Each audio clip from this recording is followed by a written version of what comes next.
vitória por nosso Senhor e Salvador Jesus Cristo. Somos o povo mais feliz da terra. Quem concorda com esta palavra? Não sei como você chegou aqui, isso não vai mudar a minha vida também. Mas de uma coisa eu sei: quem está aqui pode mudar a situação, que é Jesus Cristo de Nazaré. Deus abençoe a todos vocês. Quero agradecer ao meu Deus por esta oportunidade que o Senhor tem nos concedido de mais uma vez poder falar da santa e bendita palavra de Deus. Esta palavra que passa o céu e a terra, mas ela permanece para sempre. Quero louvar a Deus pela vida da minha esposa, que nos acompanha, sempre está nos acompanhando. E eu louvo a Deus pela vida da minha esposa. Muitas das vezes o pregador ele exagera um pouco, e quando nós estamos indo embora ela fala assim: ó, cuidado. Sempre ter a esposa ao lado é muito bom. Que Deus abençoe em nome do Senhor Jesus Cristo. O presbítero Agil, a qual fiz o convite, ele foi pronto para atender-nos a vir e trazer-nos a sua esposa, a sua filha, toda a sua família. Também quero louvar a Deus pela vida do pastor Rubens. Deus abençoe, pastor, a sua vida, sua esposa, o ministério, em nome do Senhor Jesus Cristo. Pastor Isaac, Deus abençoe, em nome de Jesus. Também cumprimentando os dois pastores, creio que estou cumprimentando todos vocês, em nome de Jesus. Também o líder geral, os líderes geral da Uma Decap, que é o nosso pastor Eleandro. Deus abençoe. Quando eu olhei a primeira vez que ele mandou a mensagem para mim, eu olhei lá no celular, irmão, foi você o culpado, eu acho. E quando eu olhei, foi ele, né? Quando eu olhei lá, eu falei: quem que é esse homem? E aí já foi a paz do Senhor e vai ter o congresso assim, assim. Eu falei: meu Deus. Deus abençoe, diácono Valmir, em nome do Senhor Jesus Cristo, a casa de vocês, toda a família, todos os varões. Deus abençoe todos vocês em Cristo Jesus. Estou vendo aqui vários irmãos conhecidos do bairro das Colinas. Deus, é uma honra para mim ter vocês aqui para nos ouvir. Enfim, Deus abençoe todos em nome do Senhor Jesus Cristo. Meus irmãos, quero ler com vocês o tema a qual foi escolhido. E ontem, pastor Rubens, eu assistindo o senhor pregar aqui, eu falei assim: eu quero ver amanhã.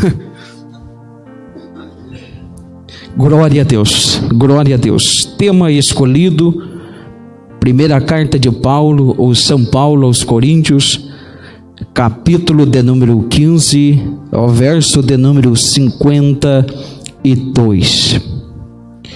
Os irmãos localizaram o texto sagrado? Vamos ler. No momento, no abrir e fechar de olho, ante a última trombeta, porque a trombeta soará, e os mortos ressuscitarão incorruptíveis, e nós seremos transformados. Louvado seja o nome do Senhor. Creio que estou pregando para uma igreja que acredita, como nosso pastor pregou aqui ontem, que Jesus vai arrebatar a sua igreja e nós seremos arrebatados. Creio nisso desde quando eu aceitei a fé em Cristo Jesus. Esta promessa, como nosso pastor dizem aqui ontem, eu assisti inteiro, viu, pastor? Como nosso pastor disse aqui ontem, que o arrebatamento está passando despercebido em muitos lugares e também na vida de muitos crentes. Meu tataravô pregava que Jesus iria voltar. O meu avô pregou que Jesus iria voltar. Eu já estou indo e estou ouvindo que Jesus vai voltar. E tem mais, os seus filhos continuarão, se Jesus não voltar, ouvindo que Jesus vai voltar. Esta é a nossa esperança. Na quinta-feira, na nossa igreja sede, eu dei uma palavra ali no conjunto de varões sobre 1 João capítulo 3, verso de número 3, a qual o apóstolo São João, ele disse: meus amados, agora somos filhos de Deus, mas ainda não é manifesto o que havemos de ser. Mas sabemos que quando Ele se manifestar, Jesus Cristo, seremos semelhante a Ele. Porque assim como Ele é, o veremos. Qualquer que tem nele esta esperança, purifica-se a si mesmo, assim como Ele é puro. E nesta palavra eu disse e repito aqui a vocês, eu falei ali naquela oportunidade sobre 3 consciência e uma esperança. 3 consciência e uma esperança. Primeira consciência, todos nós devemos ter, e de saber da onde é que Deus nos tirou, da onde é que Deus nos resgatou. Temos que ter essa consciência. Da onde é que Deus nos tirou? Parece que tem muitas pessoas que estão perdendo essa consciência. Deus o abençoou, Deus o exaltou, porém estão esquecendo da onde eles saíram, estão esquecendo da onde Deus o tirou. Segunda consciência, o que estamos fazendo? Eu estou adorando e servindo ao Senhor Jesus. Devemos ter esta consciência. Terceira consciência é de saber para onde nós estamos indo. Aleluia! Para onde é que estamos indo? Qual é a esperança? De assim como Ele é, um dia o verei. Pois bem, quando lemos o texto de Paulo à igreja de Corinto, pastor, eu acho tão interessante como Deus trabalha, pastor Leandro, que o que Deus colocou no meu coração é um pouco diferente do que o pastor pregou ontem. O pastor pregou uma mensagem textual. Ele pregou sobre 1 Coríntios capítulo 15, todo o texto. E eu achei muito importante, e eu quero dar uma navegada com os irmãos na Bíblia Sagrada, falando sobre o arrebatamento. Creio que os irmãos estão preparados e vamos começar em nome de Jesus. Meus amados irmãos, na Bíblia Sagrada, em toda a Bíblia, incluindo o Antigo e o Novo Testamento, nós vamos encontrar promessas que Jesus vai voltar. Tanto no Antigo como no Novo Testamento, existem 2.879 promessas que Jesus vai voltar, contendo no Novo Testamento 318 vezes a citação que Jesus vai voltar. Vamos então para o livro de Gênesis, aonde nós vamos encontrar de forma tipológica, de forma figurada, esses textos que eu citar do Antigo Testamento, de forma tipológica, que Jesus vai voltar. Primeiro, chama-se Enoque. Enoque andou com Deus. A comunhão com Enoque excedeu uma santidade tão extraordinária que Deus olhou para Enoque e disse: Enoque, você não pode ficar mais na terra. A Bíblia diz que andou Enoque com Deus e Deus o tomou para a si. Enoque foi trasladado. O que significa isso, pastor Rubens, obreiros e todos que me ouvem? É que Enoque é o símbolo da igreja, é uma tipologia da igreja que anda com Cristo, que agrada a Cristo, que tem comunhão com o Espírito Santo. Eu quero dizer para você que tem isso na sua vida, comunhão com Deus, comunhão com o Espírito Santo. Em breve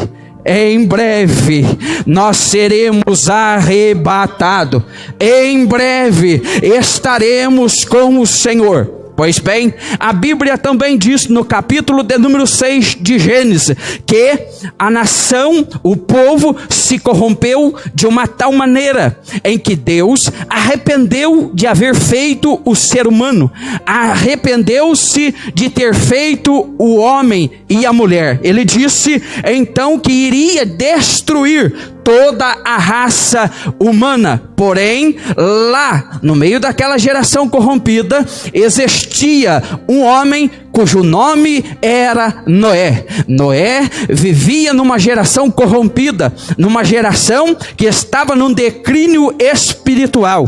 Porém, Noé era justo naquela geração. Noé era reto naquela geração. Hoje, olhamos em todos os cantos, e o que nós estamos vendo é notícia após notícia, e parece que não estamos vendo notícia boa, é só notícia em que nos desagrada e desagrada a Deus. Estamos vivendo em um mundo onde a corrupção está sendo tanta, mas eu tenho uma notícia, que é a boas novas. No meio desta geração corrompida, existe a geração de Noé, que é justo, que é reto, que é temente a Deus. Para esses tem uma arca, aleluia. Para esses tem uma arca. Deus então manda Noé fazer uma arca. E eu acho lindo que Deus mandou Noé fazer uma arca para ele e para a sua família. Quando Deus manda Noé fazer a arca, isso é maravilhoso. Deus dá a altura, Deus dá o comprimento e Deus dá a largura da arca. E ele disse assim: põe a janela no topo da arca, põe a janela em cima da arca. Tem 3 compartimentos, rápidas palavras aqui, 3 compartimentos, falando de salvação.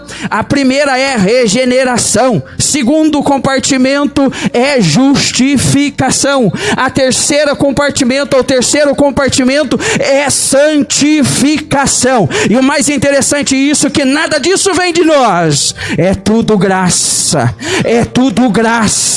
Louvado seja o nome do Senhor. Põe uma janela, a porta é lacrada pelo anjo, põe uma janela em cima. É porque no meio dos dilúvios da vida só existe um lugar para nós olharmos, é para cima. Só existe um lugar, é para o céu, aonde virá o nosso socorro.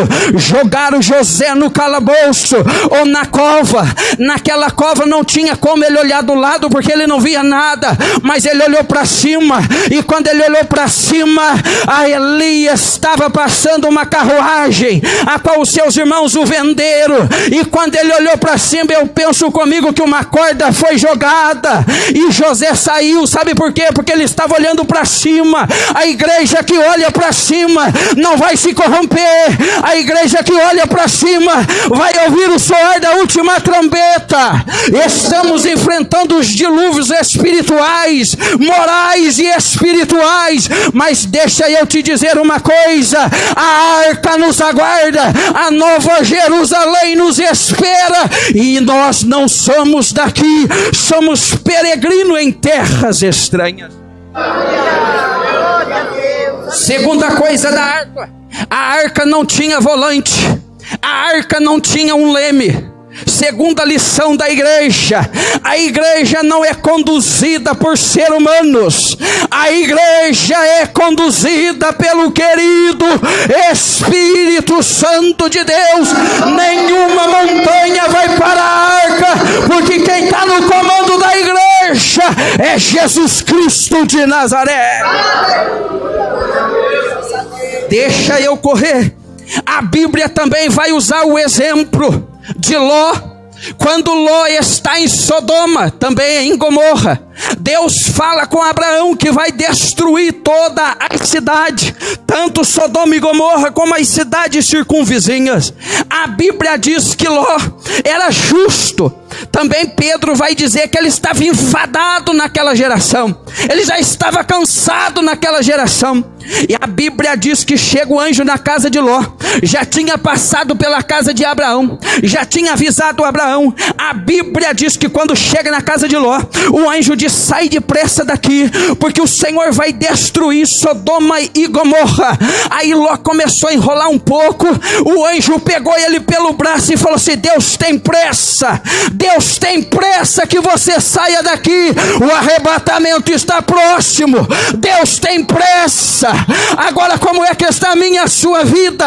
A Bíblia diz que o anjo pega ele, pastor Rubens, com todo respeito, e arranca para fora da cidade e diz: está vendo aquela campina?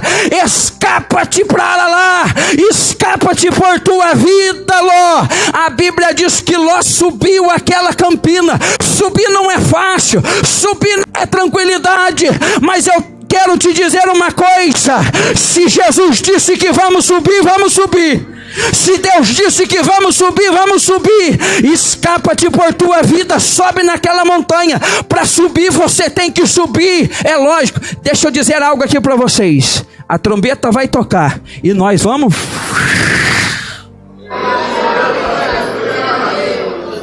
Nós vamos subir. Quem vai subir? Eu sempre costumo dizer que eu prego há alguns tempos, mas eu não sei de que jeito vai sair a mensagem. Eu só sei que o texto está no meu coração, eu li, eu orei, eu estudei, mas quem faz é o Espírito Santo.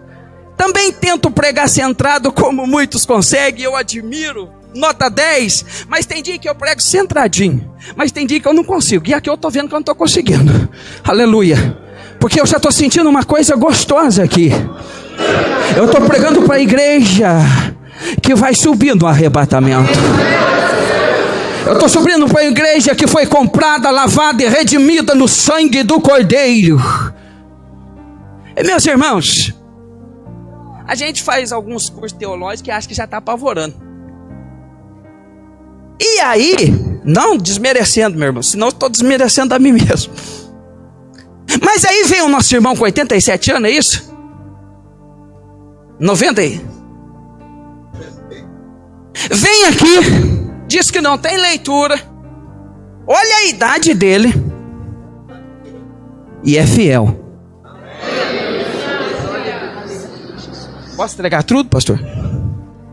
Nós estamos vivendo uma geração que tem conhecimento que eu não sei nem aonde colocar mais. Mas é escândalo sobre escândalo. Eu estou pregando para a geração que vai subir, que é fiel, é justo nesta geração. Deixa eu correr. A Bíblia diz de Elias. Elias também é uma tipologia da igreja que vai ser arrebatado. Um homem que alcançou uma santidade com Deus perfeita. A Bíblia diz que estão andando ele e Eliseu, e de repente um carro de fogo o separa, um redemoinho o leva. Estou gostando.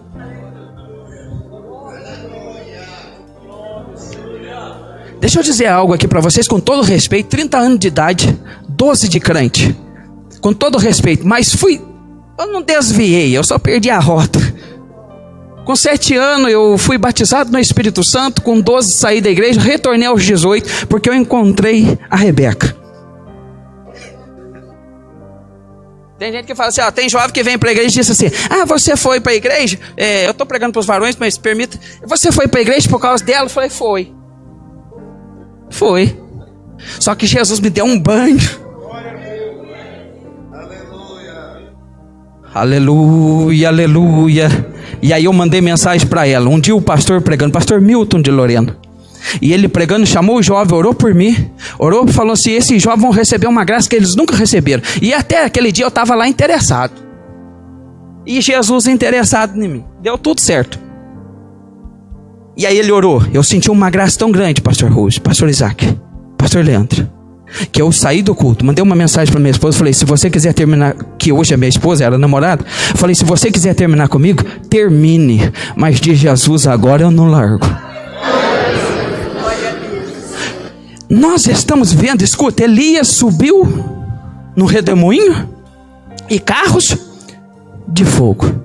Com todo respeito, igreja, a igreja nasceu no fogo. Quem concorda?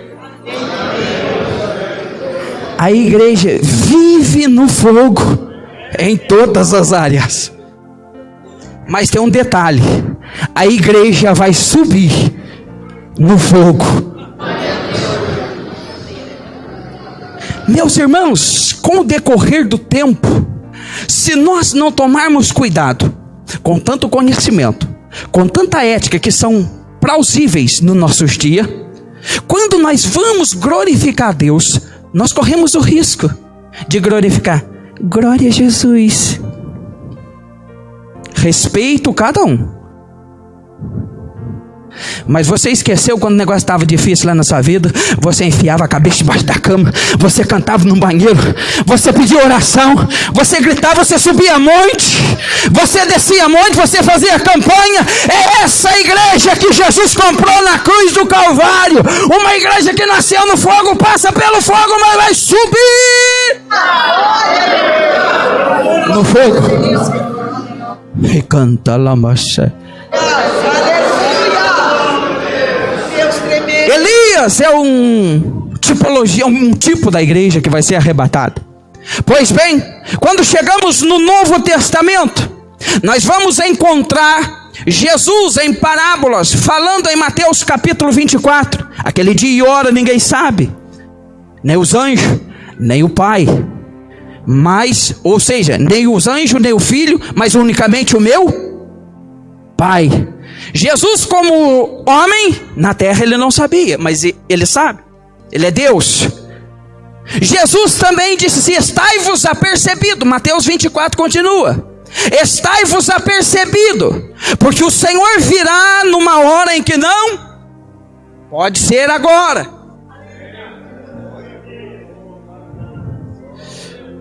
Maranata, ora vem, Senhor Jesus. Em Mateus 25, Jesus conta outra parábola, ilustrando o arrebatamento da igreja, que é as 10 virgens. E quando ele vai falar das 10 virgens, ele vai dizer que estavam todos no mesmo lugar, esperando o mesmo, que era o noivo. Porém, todas estavam de vestes brancas, todas tinham azeite na lamparina. Porém, tinha 5 que eram loucas, nécias, que não tinha reserva para continuar esperando mais um pouco. Escute, as nécias disseram para a louca, as nécias, ou seja, as nécias loucas disseram para as prudentes, dai-nos do vosso azeite. E as prudentes então disseram para as loucas, as nécias, não que seja caso que falte a mim, a vocês, e diante aos que vendem, e comprai para vós. E quando elas saíram para comprar o azeite, chegou-se o noivo. Mas antes do noivo chegar, o texto diz assim, aí ouviu-se aí vem o noivo. Escute. Só que aí antes do clamor, a Bíblia faz questão de dizer perto. E aí, curioso, fui ver o que significa, porque perto da meia-noite. Porque se está lá, tem alguma coisa. Porque perto da meia-noite é a mesma coisa que se eu dissesse assim para vocês: fim de um dia, início. Meia-noite é fim de um dia, vamos lá, fim de um dia. Por que perto da meia-noite? É porque é fim da igreja na terra.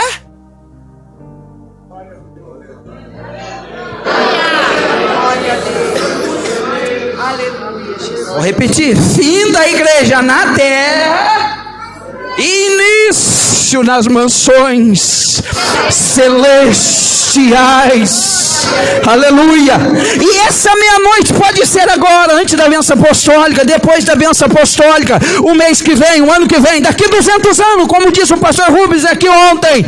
O certo é que essa meia-noite vai acontecer, e quando ela acontecer, nós vamos ao encontro do noivo.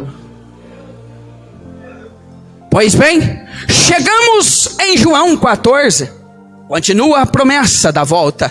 A promessa da volta é que Jesus mesmo disse aos seus discípulos: credes em Deus, credes também em mim. Na casa de meu pai há muitas moradas. Se não fosse assim, eu não vou teria dito: vou preparar lugar. Se eu for, eu voltarei outra.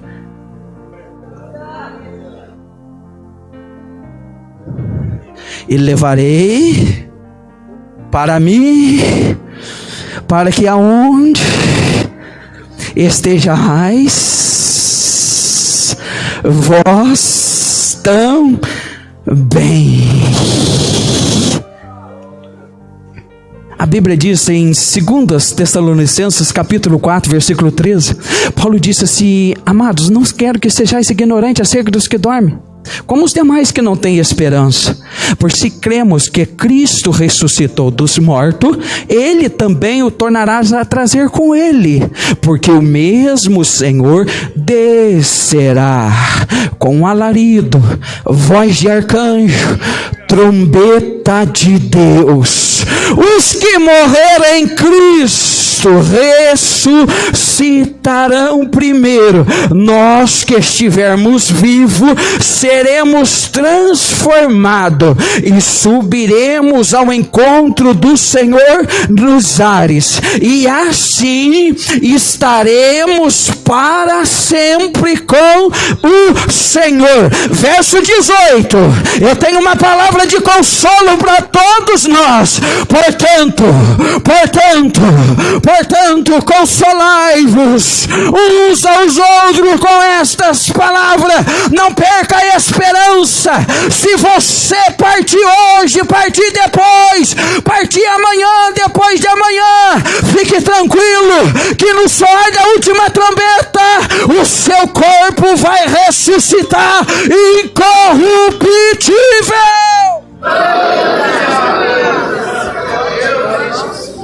Aí em Atos 1, versículo 10, 11, 12 a seguir, Jesus está falando com os discípulos assim: ficai na cidade de Jerusalém até que do alto seja revestido de poder. E ele foi falando e foi subindo, e os discípulos olhando. De repente aparecem 2 varões de branco e falam assim: varões galileus, por que estáis olhando? Esse mesmo, não é outro, é esse mesmo, irmão Rogério. Ele vai voltar. Assim como vocês estão olhando ele subir, ele vai voltar. Aleluia, aleluia. Pois bem, quando a trombeta soar, quando a última trombeta, ou antes, aliás, da última trombeta soar, os que morreram em Cristo, que é o tema que vocês escolheram, ressuscitarão. E os que estiverem vivos serão os mortos já vão ressuscitar. Eu não vou entrar nesse mérito aqui, porque o senhor já deu um estudo aqui ontem, que eu aprendi muito. Olha que coisa interessante. Nosso pastor disse aqui que tem muitas pessoas que morreram entubadas, só pele e osso. Eu acompanhei, viu, pastor? Tudinho. E aí cai-se uma pergunta: nem o pó existe mais. Como que é que isso vai acontecer? E ele disse, e eu dou continuidade: agora é um mistério. E mistério só entende com a fé. O que é isso, irmão? É simples. Hebreus 12, versículo 2, ele disse assim, olhando para Jesus, que é o autor, consumador da nossa fé. A palavra autor significa alguém que criou, consumador é alguém que concluiu o projeto que foi iniciado. Então a fé não existia, porque Deus não precisa de fé, quem precisa é nós. Ele cria a fé. E quando nós lemos Judas, versículo 3, ele disse assim, Judas dizendo, tive por necessidade escrever-vos e exortar-vos a batalhar pela fé que uma vez foi dada aos santos. Hebreus capítulo de número 11 e 6, ora, sem fé é impossível agradar a... Porque é necessário que aquele que se aproxima de Deus creia e que é galardoador dos que os... Hebreus capítulo 11, versículo de número 1, a fé é o firme fundamento das coisas que não se... Mas é prova das que se esperam. Na lógica humana não tem como acontecer a ressurreição dos mortos, mas a fé viva dentro de mim diz que vai.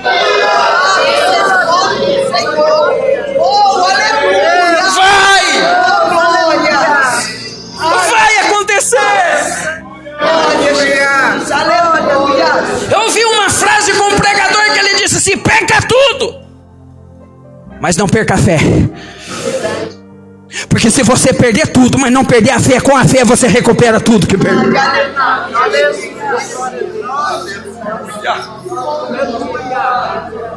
Eu vim aqui para dizer para vocês, não perca a fé. Você não está vendo. Quem aqui está vendo Jesus aqui? Ninguém. Mas quem aqui já sentiu a presença do Eterno? É porque Deus é Espírito. João 4:22, Deus é Espírito.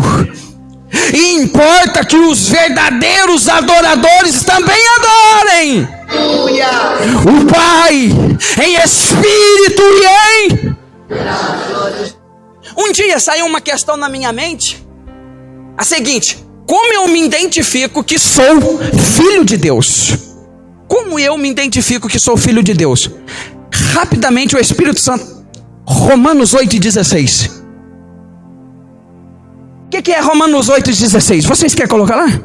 Quem aqui coloca? Romanos 8:16.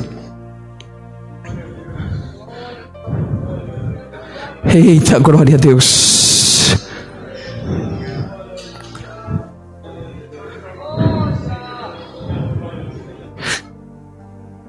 Vamos lá, só nós aqui. No 3. 1, 2, 3. E o mesmo Espírito testifica com o nosso Espírito que somos filhos de Deus. Deixa aí. O mesmo Espírito. Espírito lá está com letra má? Significa que é o Espírito? Testifica com o nosso? Está com letra Mi? Qual é esse Espírito?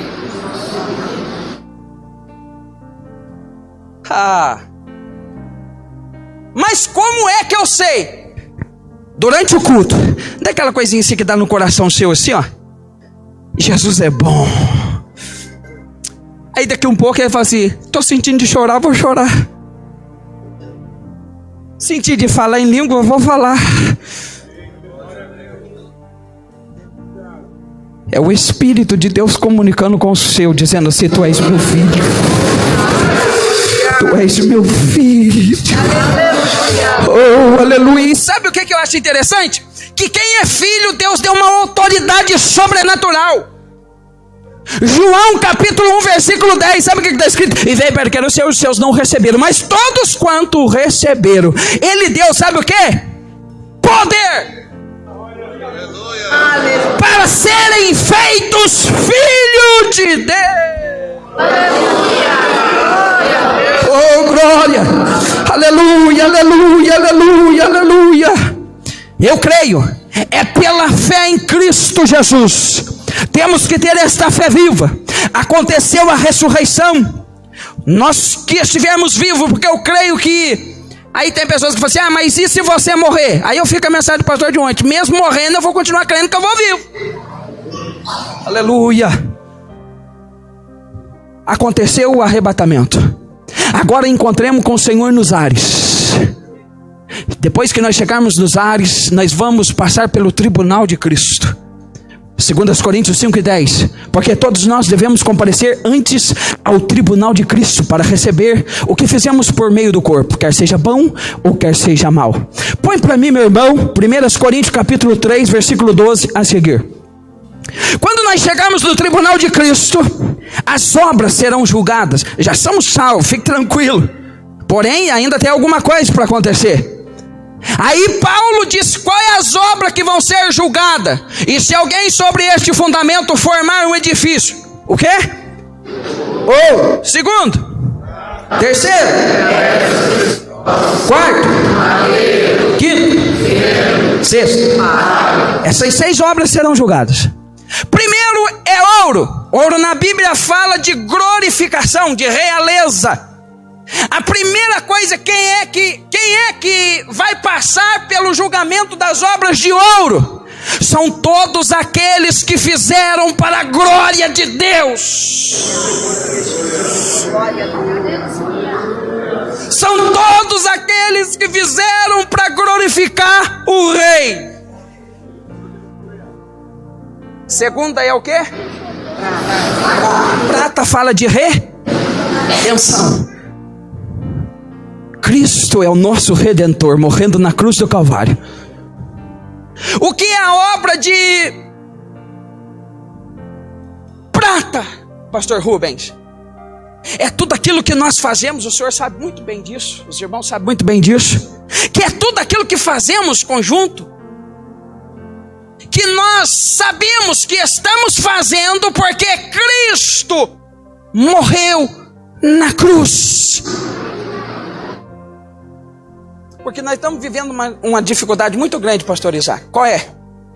Tem pessoas que estão fazendo para o seu status, para a sua glorificação, esquecendo que só está fazendo porque lá atrás um justo, o inocente, o que não tinha mancha nem mácula, ele esqueceu o que está em 1 Pedro capítulo de número 1 e 18.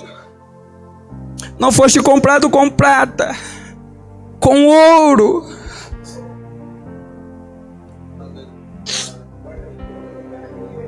glória a Deus, mas com precioso sangue de Jesus Cristo, como um cordeiro imaculado. Quem tem essa consciência que é comprado por sangue de Jesus. Segundo, pedras preciosas. Aqui você vê a Trindade: Deus Pai, Deus Filho e Deus. Pedras preciosas fala tudo aquilo que nós fazemos, pastor Eliandro, para a glorificação do Espírito Santo. É tudo aquilo que você faz e atribui ao Espírito Santo. Se eu canto é porque o Espírito Santo está dentro de mim. Se eu prego e Deus abençoe é porque o Espírito Santo está dentro de mim. Se eu dirijo, se eu pastoreio é porque o Espírito Santo está dentro de mim. Oh, glória a Deus, glória a Deus, glória a Deus. Meu tempo está encerrando. Quarta, o que é que vai ser julgado? É aquilo que é seco. Aquilo que é seco, fala de sequidão. Já viu aquelas pessoas que vêm para a igreja, ele canta, ele prega, ele levanta a mão e ele faz, mas só que ele mesmo não sente? Vamos continuar. Feno. O que é feno? É aquilo que não tem renor? Ele faz e não aparece nada. Não tem fruto, não tem renovo. É toda a vida aquela mesma. E na parábola dos talentos, o Senhor entregou e falou assim: tem 5. Ele foi, e quando voltou tinha quanto? Para um ele deu 2, foi e voltou tinha quanto? Aí tem um que é o feno. Ele pegou e enterrou. Mas Jesus está dizendo: cresça na minha obra, cresça, cresça, cresça, cresça, produza, tenha renovação. Feno é aquilo que não tem estabilidade. Palha, aliás, é aquilo que não tem estabilidade, aquilo que não tem firmeza. Você já viu, quem aqui já ouviu aquela frase assim, dizendo assim: tem crente, pastor André, que é fogo de... Quem aqui já ouviu essa frase? Crente fogo de palha. O que é o crente fogo de palha? Eu conheço aquele crente assim, que ele vem na igreja e faz um barulhão, e todo mundo fica assim, ó: meu Deus, que irmão, que varão. Aí, pastor Rubens, depois só no outro congresso. Não é assim, meu irmão? Depois é só no outro congresso. É sem firmeza, é sem estabilidade. Mas Deus está chamando alguém aqui, como Paulo escreve em 1 Coríntios 15:58. Ele diz: portanto, meus irmãos, sede firmes, firmes, firmes, constante, constante, constante, abundante, cresça, cresça, cresça, cresça, sabendo que o vosso trabalho não é vão no Senhor. Você não trabalha para o líder de departamento, você não trabalha para pastor, você trabalha para o dono da obra, que é Cristo Jesus. Pois bem, ali está as obras. Essas obras vão passar pelo fogo, e o fogo vai declarar naquele dia a qual vai permanecer e a qual não vai. O ouro, a prata e as pedras preciosas não vai ser consumida. Agora a madeira, o feno e a palha vai ser destruído. O tal, diz a Bíblia, que vai passar por vergonha. Mas será? Está com Cristo. Mas o conselho meu é: faça para a glória de Deus. Faça sabendo que Cristo morreu na cruz do Calvário. Faça glorificando o Espírito Santo. Pois bem, no arrebatamento da igreja, quando chegarmos lá, obreiros, 4 alegrias vai acontecer no arrebatamento. 4 alegrias. Primeira alegria, a alegria do noivo que desce. Segunda alegria, a alegria da noiva aqui. Terceira alegria, que é as lutas aqui. Quarta alegria, de receber o galardão que está prometido. Oh, aleluia, aleluia, aleluia. Quem tem esta esperança no seu coração, quando chegarmos lá, passando por isso, essas alegrias acontecendo, nós vamos receber agora o galardão. Qual é o galardão? Primeiro, a Bíblia registra 5 coroas. 5 coroas reservado para mim e para você. Primeira coroa está escrita em Tiago 1:12. Bem-aventurado o varão que sofre tentação, porque quando ele for provado e aprovado, ele vai receber a coroa da...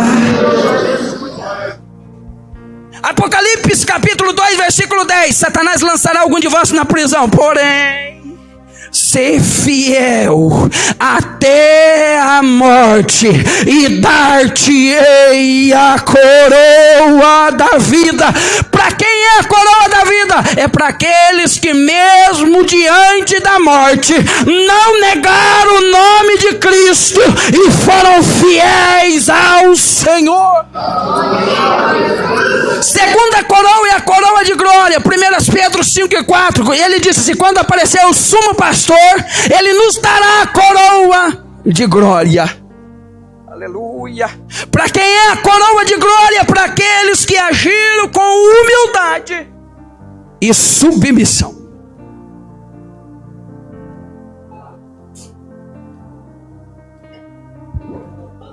Pastor, eu não sei por aqui. Eu sempre costumo dizer assim, que às vezes corre o risco de eu pregar uma vez só, mas creio que aqui não vai ser. Pastor, eu não sei por aqui nessa região, que aqui é a primeira vez que eu estou vindo, espero que não seja a última. Mas tem uns lugares por aí que fica difícil, meu irmão. Fica difícil. O cidadão, ele prega 2 mensagens e já coloca lá no seu perfil: palestrante.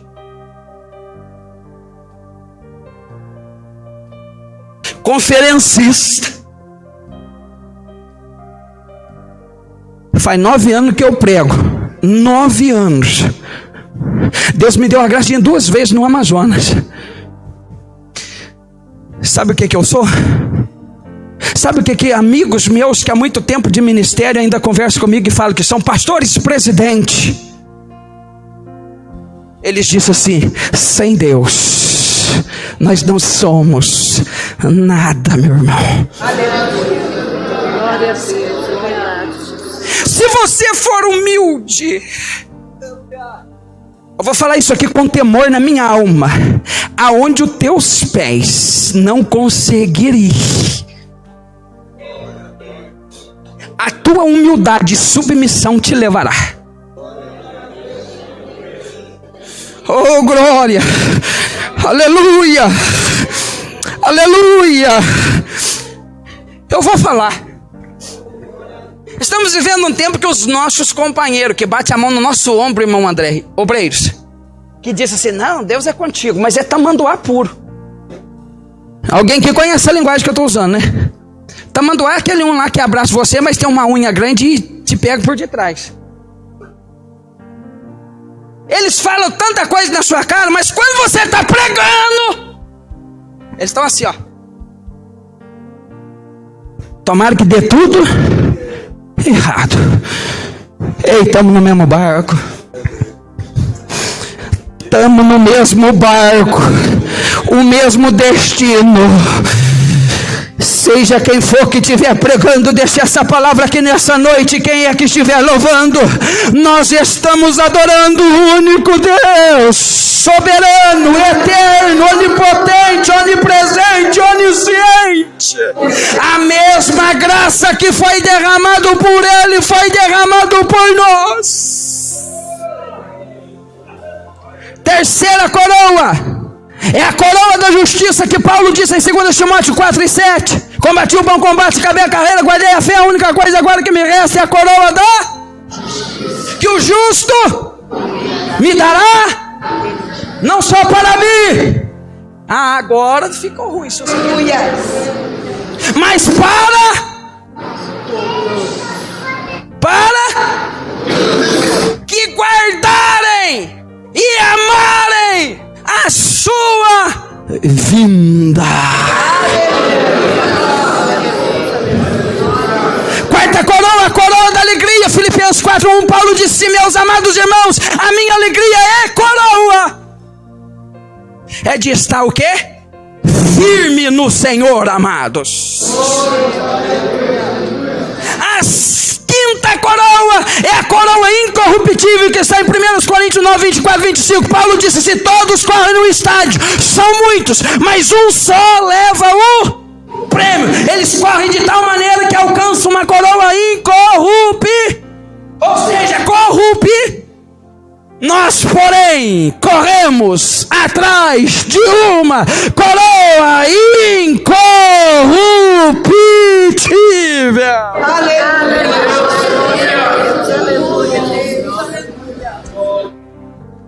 Pastor Rubens, já vou encerrar. Abre a sua Bíblia em Apocalipse, ou pode pôr no telão Apocalipse capítulo 19. Falei das promessas, falei do arrebatamento que vai acontecer, da ressurreição, tribunal de Cristo, galardão, obras que serão destruídas, as 4 alegrias, 5 coroas. Agora nós vamos entrar num lugar extraordinário.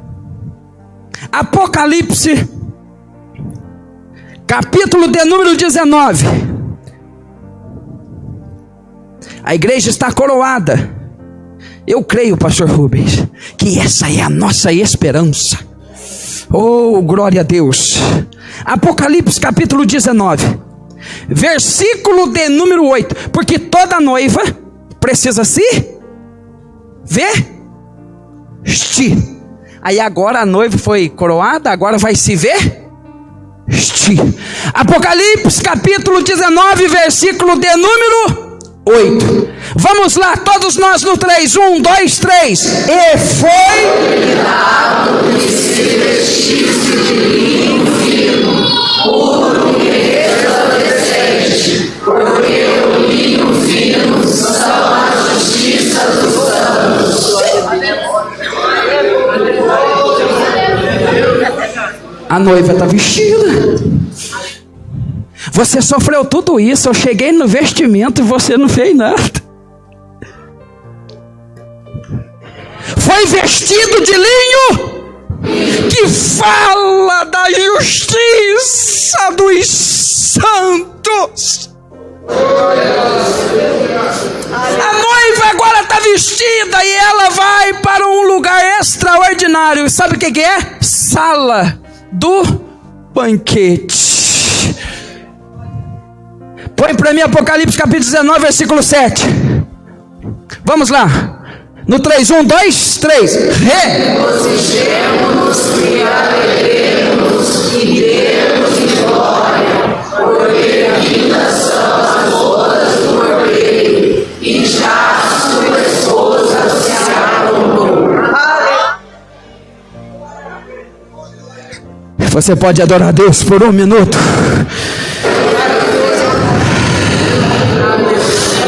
Aleluia, aleluia, aleluia, aleluia, aleluia. Enquanto estiver tudo difícil aqui, nós estamos no maior banquete celestial com Cristo Jesus. Com Cristo Jesus. Eu encerro aqui essa mensagem.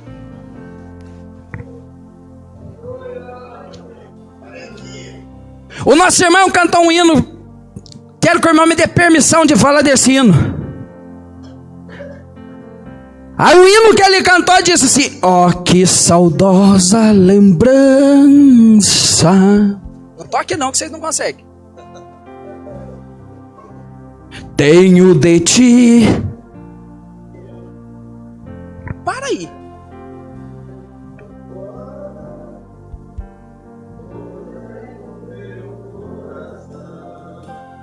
Tá bom, Tei.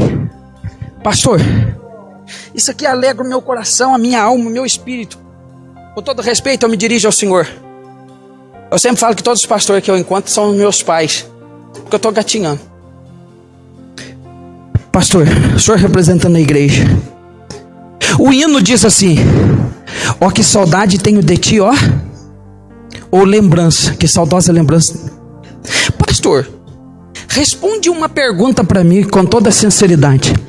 Como eu vou ter saudade de um lugar que eu nunca fui? Como que eu vou ter saudade ou lembrança de um lugar que eu nunca coloquei os meus pés? Eu vou encerrar aqui. Se você quiser adorar, você adora. Se não quiser, fique do jeito que você quiser.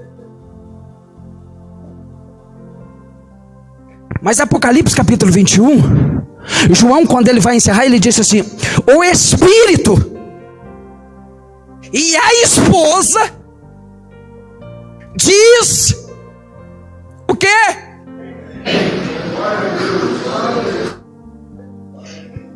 Eu nunca tive lá.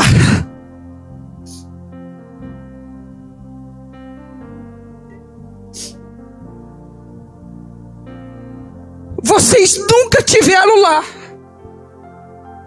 mas nós temos saudade de lá.